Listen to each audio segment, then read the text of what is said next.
সোনালী প্রলেপে মোড়ানো বিপিএল এর ট্রফি এখন বরিশালে। শুক্রবার ছুটির দিনে বিকেল ৩টায় বিসিক থেকে শোভাযাত্রা করে নগরীর প্রধান প্রধান সড়ক প্রদক্ষিণ করে। পরে বরিশাল বিএম কলেজ, বরিশাল বিশ্ববিদ্যালয় ও বেলস পার্কে ট্রফিটি প্রদর্শনীর আয়োজন করা হয়।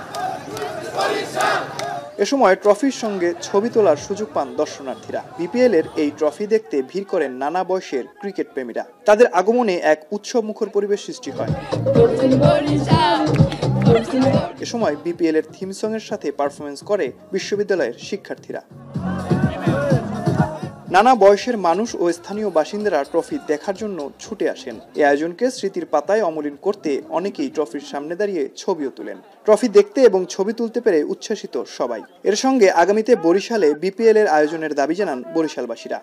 আনন্দ উল্লাসের কথা তো বলে বুঝাতে পারবো না, খুবই ভালো লাগছে। বরিশালবাসীর পক্ষ থেকে অনেক অনেক দোয়া এবং ভালোবাসা থাকবে। তারা অনেক ভালো একটা সাফল্য নিয়ে আমাদের ট্রফি আবার আমাদের কাছে ফেরত আসুক, আমরা এটাই চাবো। এই বিপিএল খেলা যেন আগামীতে আমরা বরিশালে বসে দেখতে পারি। অনুভূতি খুবই সুন্দর, আমরা আশা করি এবারও পাবো ইনশাআল্লাহ। শুধু ট্রফি ট্যুরে উল্লাস নয়, চলতি আসরের ট্রফি তামিম রিয়াদরা জিতে আবারও বরিশালেই নিয়ে আসবে সেই উৎসবের অপেক্ষায় বরিশালের সমর্থকরা।